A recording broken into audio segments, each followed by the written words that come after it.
Salam, jemaat Tuhan yang kekasih. Senang sekali bisa berjumpa dengan Bapak Ibu pada hari yang berbahagia ini.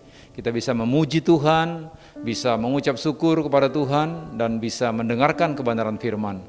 Tapi sebelum kita mendengarkan firman, mari kita tunduk kepala, kita berdoa, minta tuntunan Roh Kudus, kita berdoa. Ya Aba, ya Bapa, kami bersyukur hari ini Engkau sudah pelihara kami 1 minggu penuh. Dalam setiap kegiatan, dalam setiap pekerjaan, pelayanan kami, Tuhan yang melindungi, Tuhan yang menjaga. Kalau kami ada seperti saat ini, semuanya bukan karena kuat gagah kami, tapi semuanya hanya karena anugerah Tuhan. Terima kasih ya Tuhan. Saat ini kami mau duduk tenang mendengarkan pesan-pesan-Mu. Kami rindu mendengarkan firman-Mu, karena firman-Mu adalah jawaban bagi kehidupan kami. Saya berdoa ya Tuhan, biarlah ketika firman-Mu disampaikan, yang lemah dikuatkan, yang susah dihiburkan, bahkan yang tidak berpengharapan dibangkitkan pengharapannya, yang sakit dijamah, disembuhkan dalam nama Yesus. Sehingga hari ini kami semua sama-sama diberkati oleh Tuhan. Terima kasih ya Bapa, berkati hamba-Mu yang menyampaikan isi firman-Mu, sehingga jemaat semua, anak-anak Tuhan di tempat ini, kami semua diberkati. Dalam nama Yesus, mari sama-sama kita katakan, amin. Baik, Bapak Ibu yang dikasihi oleh Tuhan, hari ini kita bersyukur Tuhan itu sangat baik. Saya percaya Tuhan yang memelihara, Tuhan yang melindungi kita semua. Di tengah-tengah masa pandemi ini, Tuhan tetap menjaga, Tuhan tetap memelihara ya. Itu semua karena kebaikan Tuhan. Nah, Bapak Ibu yang dikasihi Tuhan, sebelum saya menyampaikan isi hati Tuhan, mari kita membaca kebenaran firman Tuhan. Saya ingin mengajak jemaat Tuhan membuka dari Amsal pasal 24. Amsal pasal 24 ayat 3 dan ayat yang keempat. Firman Tuhan berkata demikian.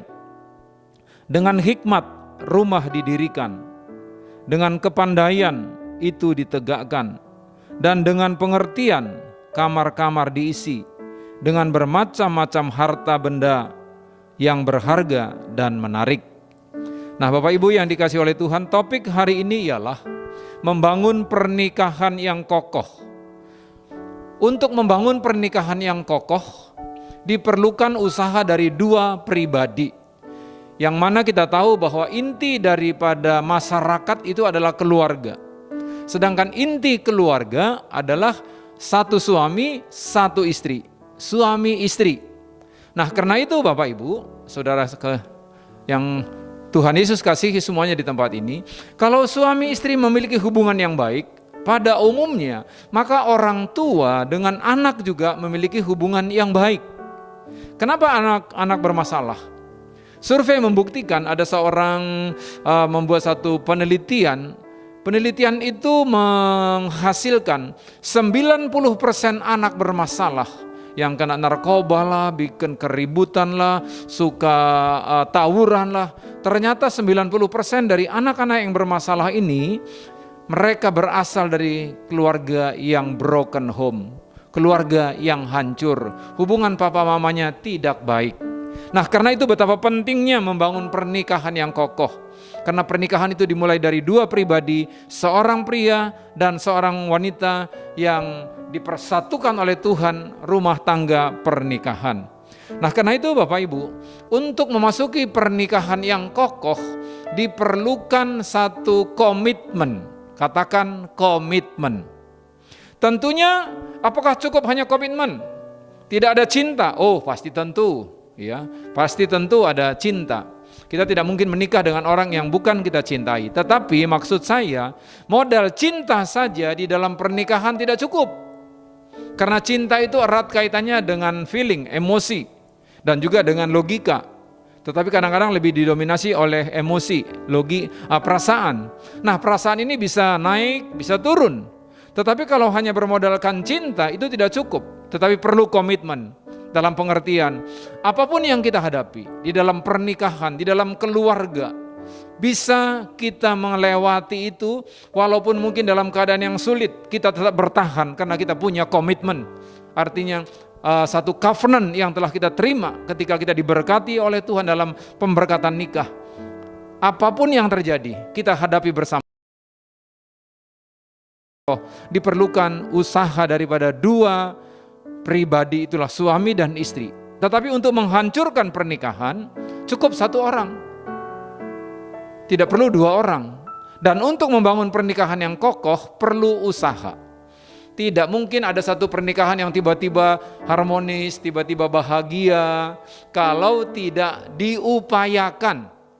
Tidak ada pernikahan yang bahagia, keluarga yang harmonis, suami istri baik, orang tua dengan anak baik, dengan mantu baik, semua hubungan dengan keluarga besar baik tanpa diupayakan. Karena itu perlu upaya. Nah, karena itu pada hari ini apa yang perlu kita lakukan membangun pernikahan yang kokoh? Tentunya banyak Bapak Ibu. Ada banyak poin, tetapi hari ini saya ingin share 3 poin. Yang pertama, kita perhatikan tadi firman Tuhan di dalam Amsal 24 ayat yang ketiga. Yang pertama, dengan hikmat rumah didirikan. Jadi yang pertama itulah hikmat. Apa itu artinya hikmat? Hikmat itu ialah permulaan takut akan Tuhan. Jadi takut akan Tuhan. Maksudnya bukan takut seperti waktu kita masih kecil, takut lewat di jalan di kuburan, takut ya seperti itu, malam-malam mungkin takut ke kamar mandi sendiri karena gelap, bukan. Tetapi takut itu artinya ada satu respect, ada satu rasa hormat, ada rasa satu apresiasi, penghargaan untuk selalu menyenangkan hati Tuhan, takut untuk melanggar kehendak Tuhan, melanggar perintah Tuhan, menghormati perintah Tuhan. Apakah dilihat orang atau tidak, apakah ketika dalam keadaan menyenangkan atau tidak, dia selalu berpegang, saya akan melakukan firman Tuhan apapun yang terjadi. Walaupun mungkin orang menghina saya, memaki-maki saya, tapi saya tetap pegang firman Tuhan. Itu namanya hikmat. Jadi permulaan hikmat itu takut akan Tuhan. Pengertian lain hikmat itu ialah pikiran Tuhan. Jadi kalau kita punya pikiran Tuhan, punya isi hati Tuhan, kita mengerti, wow, itu sesuatu hal yang luar biasa Bapak Ibu, ya. Karena apa? Makanya Salomo terkenal diberikan Tuhan hikmat. Ingat cerita 2 wanita, 2 ibu yang berkelahi tentang berebut tentang seorang anak. Ini anak saya, ini anak saya. Tapi Salomo punya hikmat. Oke, sekarang mana bayinya? Disuruh bagi 2, potong 2. Bagi 2.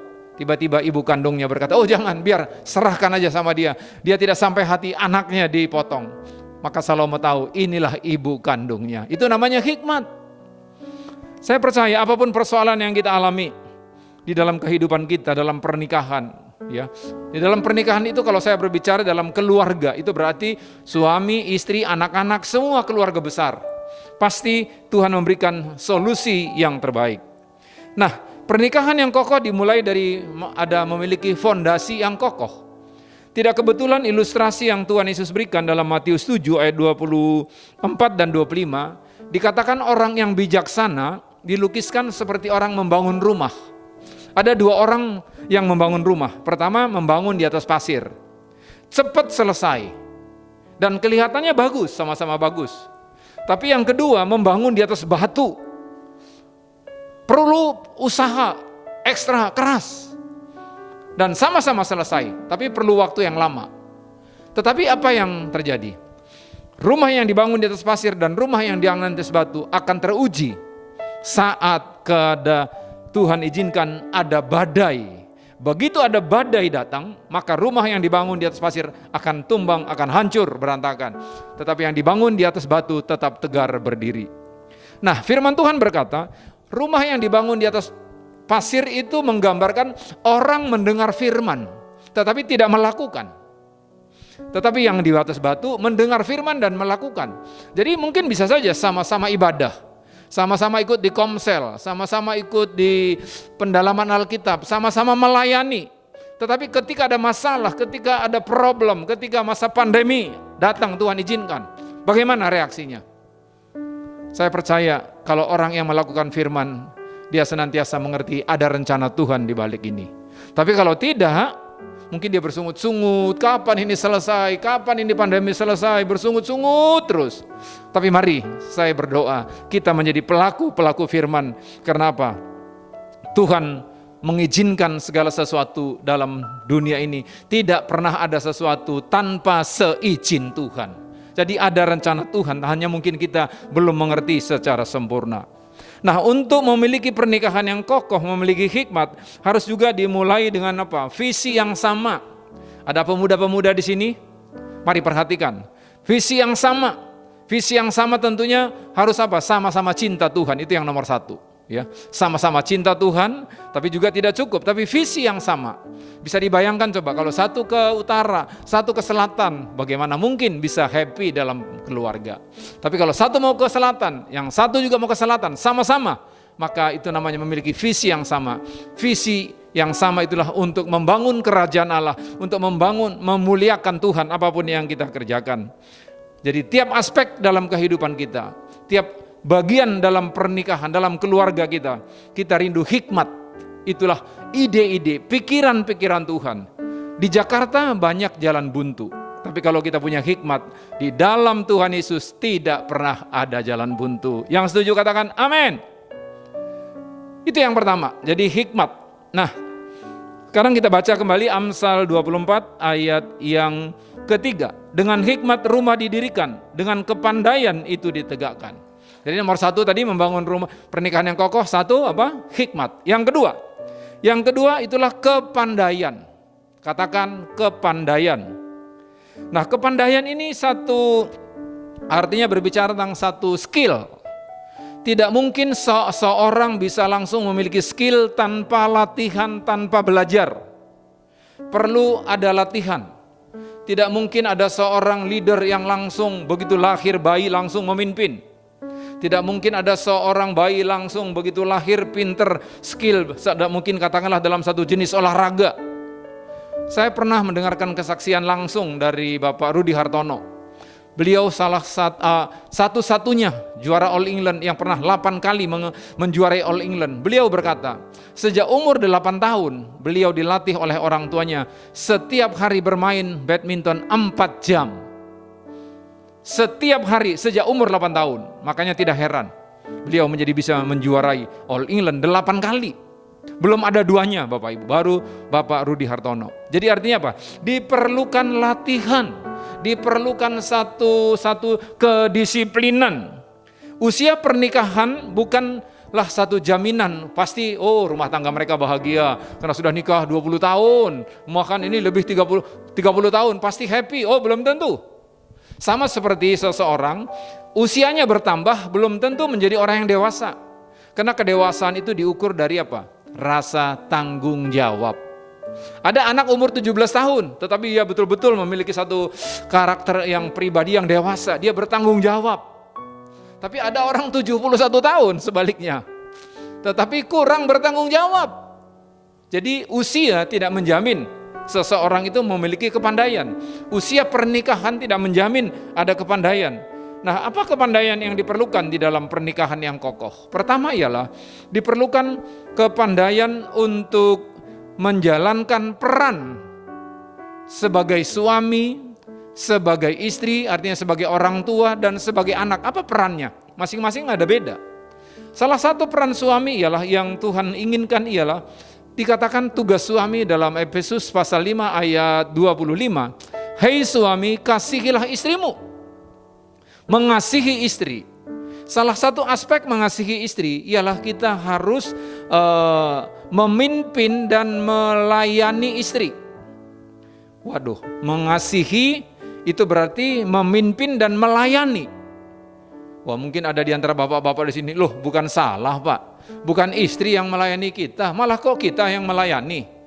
Ingat bapak-bapak, Tuhan Yesus pernah berkata, aku datang ke dalam dunia ini bukan untuk dilayani, tetapi untuk melayani.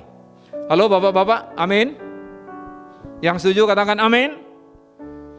Datang untuk melayani, bukan untuk dilayani. Makanya Efesus 5 ayat 25 berkata, hei suami, kasihilah istrimu seperti Kristus mengasihi jemaat. Nah ini, jadi bukan suami kasihilah istrimu, tetapi masih koma, seperti Kristus. Dia rela memberikan nyawanya. Jadi karena itu mari, mengasihi istri berarti memimpin dan melayani. Melayani apa artinya? Berarti kita belajar sebagai suami untuk mengutamakan kepentingan istri di atas kepentingan kita.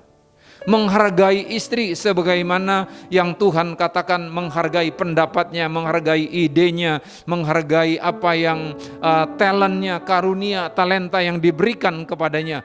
Itu namanya apa? Melayani. memberikan prioritas utama. Kalau kita mengasihi Tuhan, saya percaya kita bisa memprioritaskan Tuhan di atas segala-galanya. Itu secara vertikal. Tetapi secara horizontal, kalau kita sudah berkeluarga, prioritas utama ya itu adalah pasangan kita. Karena itu kita harus memprioritaskan. Ini bukti daripada mengasihi. Nah, mengasihi istri berbeda dengan mengasihi pacar. Kalau mengasihi pacar, wah sebelum menikah, wah itu gampang. Pengurapannya masih pengurapan tingkat tinggi. Ya, masih pengurapannya tingkat tinggi. Tetapi kadang-kala kalau sudah menikah 10 tahun, 20 tahun, 30 tahun, nah kalau tidak dirawat, itu bisa justru menjadi berkurang. Contoh, kalau waktu pranikah, janji jam 5, jam 7 datang tidak marah. Betul? Ketemu sama kamu aja sudah senang, happy saya ketemu kamu. Tetapi sudah menikah kadang-kala berubah. Sudah nikah 20 tahun, 30 tahun, istrinya masih berdandan, mobilnya sudah tet, baru 5 menit. Sampai listriknya lari ke kanan, lari ke kiri, sini, bapak-bapak, ibu-ibu. Padahal tadinya 2 jam nunggu sabar. Kenapa demikian? Cintanya mungkin mengalami degradasi. Makanya cinta itu perlu dirawat. Katakan, Bapak Ibu, cinta dalam pernikahan perlu dirawat. Kalau tidak dirawat, sama seperti Bapak Ibu punya sepeda motor, punya mobil, semobil sebagus apapun, kalau tidak dirawat, tinggal tunggu rusak saja. Jangankan berjalan, di starter pun tidak bisa kalau tidak pernah dirawat. Cinta juga begitu, perlu dirawat.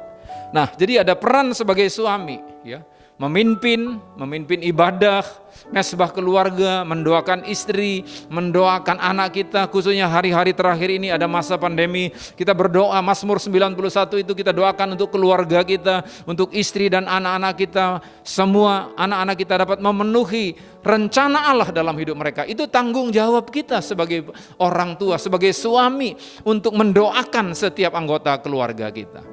Itu salah satu, ini beberapa hal kepandaian yang artinya Tuhan berikan bagi kita itu untuk mengerti peran kita yang sebagai istri. Sebagai apa? Istri tentunya sebagai penolong, ya, sebagai penolong, bukan perongrong. Ini penolong, perongrong agak beda-beda tipis. Biasanya kalau tidak penolong dari perongrong, maksudnya sih menolong, tetapi lagi bukan, sebab Alkitab berkata penolong yang sepadan. Jadi penolong, makanya sengaja Tuhan ambil wanita itu dari tulang rusuk dekat di hati. Jadi penolong. Dan Alkitab berkata, hei istri tunduklah kepada suami. Artinya tunduk apa? Tunduk artinya suami punya ide, istri punya ide, tetapi keputusan terakhir mari serahkan kepada suamimu. Itu bukti tunduk, ya. Jangan, saya ini sudah tahu ini yang terbaik, suami saya itu selalu ambil keputusan salah, biar saya yang ambil. Itu berarti tidak tunduk, itu berarti nanduk. Sebab apa? Dengar ibu-ibu, ketika engkau sebagai istri tunduk kepada suamimu, berarti engkau sedang menundukkan diri kepada Kristus yang adalah kepala keluarga. Bukan hanya menundukkan diri kepada suamimu ansih, tapi sedang menundukkan diri kepada Kristus yang adalah kepala keluarga. Jadi peran sebagai istri menolong suami semakin bertumbuh, sebab di balik keberhasilan seorang pria setidaknya ada 2 wanita yang berjasa. Pertama, itulah ibu yang melahirkannya, dan yang kedua, istri yang berfungsi sebagai penolong. Oke, itu yang kedua. Yang ketiga, jadi membangun pernikahan yang kokoh, tadi yang pertama apa? Hikmat. Yang kedua, kepandaian. Dan yang ketiga, yang terakhir. Yang ketiga, saya baca lagi Amsal 24 ayat yang keempat. Dan dengan pengertian kamar-kamar diisi dengan bermacam-macam harta benda yang berharga dan menarik. Jadi yang ketiga adalah pengertian. Untuk dapat memberikan responsif terhadap masalah-masalah yang terjadi dalam pernikahan, perlu ada pengertian. Pengertian suami dan istri, saling ada pengertian. Pengertian ini Bapak juga merupakan satu kebijaksanaan, ya. Satu kebijaksanaan, satu kecerdasan yang dipimpin oleh Roh Kudus. Kita tahu Bapak-bapak, ibu-ibu semuanya, ya. Di dalam pernikahan itu 2 pribadi menjadi satu, itu pasti ada banyak terjadi perbedaan-perbedaan. waktu di dalam pranikah perbedaan itu tidak terlalu kelihatan. Tetapi sesudah menikah, perbedaan itu baru kelihatan. Pertama, izinkan saya menyatakan perbedaan antara pria dan wanita. Pria dan wanita punya banyak perbedaan. Salah satu, kalau laki-laki sering berkata, saya pikir, memakai logikanya dominan. Kalau wanita, saya rasa. Tetapi sebenarnya itu dalam pernikahan, logika dan perasaan kalau dipadukan dan dituntun oleh Roh Kudus, hasilnya Bapak Ibu luar biasa. Jadi bukan berarti logika lebih baik, emosi lebih jelek, ataupun sebaliknya, emosi yang lebih bagus, logika tidak seperti itu. Tapi bila dua-duanya dipadukan dan dituntun oleh Roh Kudus, itu memiliki hasil yang maksimal. Kemudian apa lagi? Perbedaan foto karakter. Foto karakter yang masing-masing berbeda. Ada orang yang foto karakternya yang dominan, cepat berpikir, cepat bertindak. Sering salah urusan belakang, itu yang dominan. Ada orang yang intim, senang berbicara, gampang membangun hubungan, baru kenal seperti sudah kenal lama, tetapi gampang berjanji, tapi dia juga gampang mengingkari. Itu yang foto karakter yang intim. Tapi ada orang yang foto karakternya stabil. Stabilnya itu dia rindu mau menyenangkan semua orang. Padahal kita tahu apapun yang kita perbuat tidak mungkin kita menyenangkan semua orang. Susah berkata tidak, itu kalau orang yang stabil. Kemudian ada yang cermat. Nah, cermat itu apa? Orangnya teliti banget, ya. Makanya cocok jadi accounting, uang 1 rupiah pun harus dicari. Nah, setiap pribadi biasanya dalam pernikahan, Tuhan pertemukan mempunyai foto karakter yang berbeda. Coba, misalkan dominan sama dominan menikah, keras sama keras, wah nanti anaknya lahir jadi baja. Betul? Tetapi ada juga bayangan sebaliknya, kalau misalkan yang stabil sama yang stabil, sulit mengambil keputusan. Ya, nanti istrinya berkata, ya bapak dong ambil keputusan. Dong bapak katakan, ya ibu dong. Akhirnya keputusan tidak pernah diambil. Siapa yang menderita? Pertama mereka menderita, anak-anak juga menderita. Tapi luar biasa, Tuhan biasanya pertemukan karakter yang berbeda. Nah, apalagi? Ada perbedaan apa lagi? Perbedaan pohon keluarga. Apa maksudnya pohon keluarga? Pohon keluarga artinya di mana si pria dibesarkan dengan tradisi, kebiasaan, kebudayaan yang berbeda. Si wanita juga dibesarkan dengan biasa, tradisi, budaya-budaya yang berbeda, walaupun mungkin berasal dari etnis yang sama. Ya, walaupun etnis yang sama, tetapi tiap keluarga punya kebiasaan yang berbeda.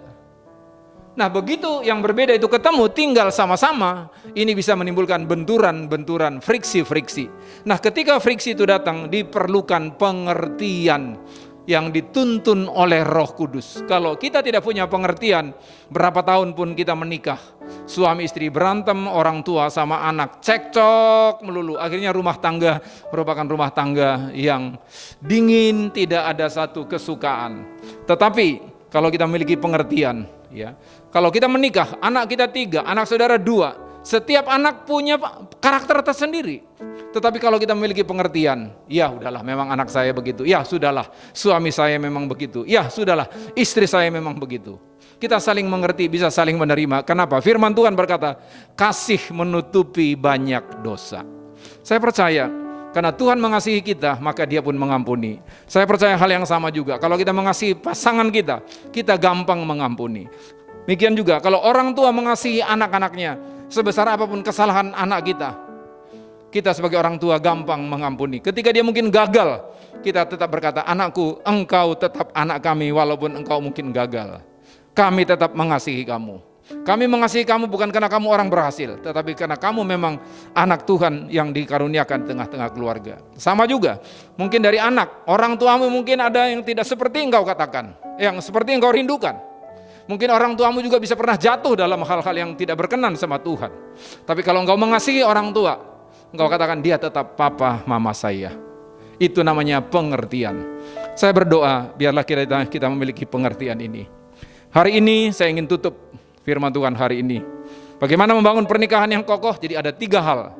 Pertama tadi hikmat, pengertian, hikmat pikiran Tuhan. Takut akan Tuhan. Yang kedua apa? Kepandaian, bagaimana kita terus belajar melakukan peran kita. Dan yang ketiga, pengertian. Jadi perbedaan-perbedaan muncul, kita memberikan responsif yang benar karena kita memiliki pengertian. Biarlah firman Tuhan ini menjadi berkat bagi kita semuanya. Amin. Mari kita tunduk kepala Bapak Ibu, kita masuk ke dalam doa. Bapa, kami bersyukur hari ini kami boleh mendengarkan sebagian daripada firman-Mu. Kami berdoa biarlah Roh Kudus menolong kami. Sampai di sini hamba-Mu berkata-kata, tapi biarlah kiranya Engkau sendiri mengurapi kami semuanya. Untuk membangun pernikahan yang kokoh diperlukan usaha suami dan istri. Diperlukan usaha juga dari anak-anak kami. Ketika kami sehati membangun pernikahan yang kokoh, kami belajar hari ini kami harus mempunyai hikmat. Kami harus mempunyai kepandaian. Dan yang ketiga, kami harus mempunyai pengertian. Mari Bapak Ibu, buka hatimu di hadapan Tuhan. Buka rohmu di hadapan Tuhan. Maukah Bapak Ibu semuanya, suami istri, anak-anak muda, maukah engkau berkata, Tuhan, aku mau membangun hidup yang kokoh. Aku yang mau membangun pernikahan yang kokoh. Kalau engkau mau, mari buka hatimu. Buka hatimu, buka hatimu. Saya mengundang, taruh tangan kananmu di atas dadamu. Taruh tangan kananmu kalau engkau mau berkata, Tuhan, aku mau. Saya siap Tuhan. Saya berkomitmen membangun pernikahan yang kokoh. Anak-anak muda, awali pernikahan yang kokoh untuk sungguh-sungguh memilih teman hidup yang cinta Tuhan, miliki visi yang sama. Kalau engkau mau, mari taruh tangan kananmu di atas dadamu. Saya ingin berdoa buat saudara. Bapak, engkau lihat semua hamba-hambamu, baik suami istri, single parent, anak-anak muda, yang berkomitmen mau membangun pernikahan yang kokoh. Aku berdoa dalam nama Yesus. Materaikan firman ini dalam hati kami semuanya. Biarlah kiranya kami melalui anugerah Tuhan boleh membangun kehidupan keluarga kami yang kokoh. Karena kami tahu inti daripada keluarga, inti daripada masyarakat adalah keluarga. Dan inti keluarga adalah suami istri. Ketika suami istri hubungan yang baik, memiliki hubungan yang dekat, sehati, satu dengan yang lain, bisa berunding. Kami percaya firman-Mu berkata, doa-doa kami dikabulkan oleh Bapa di sorga. Karena itu aku berdoa dalam nama Yesus Tuhan. Engkau memberkati semua Bapak Ibu yang ada di sini. Mari Bapak Ibu, terima kekuatan Tuhan. Terima kekuatan Tuhan. Terima kekuatan Tuhan. Dalam nama Yesus, anak-anak muda, terima kekuatan Tuhan. Single parent, terima kekuatan Tuhan. Biarlah hari ini kami sungguh-sungguh berkomitmen terus untuk mencari hikmat Tuhan, berkomitmen untuk melakukan kepandaian kami, mengerti peran kami, dan kami mau menjalankan, kami mau belajar terus mengerti perbedaan-perbedaan yang timbul. Kami responi karena kami belajar untuk terus membangun pernikahan yang kokoh. Terima kasih ya Tuhan. Dalam nama Yesus kami mengucap syukur dan kami sudah berdoa. Mari jemaat Tuhan sama-sama yang diberkati boleh katakan amin.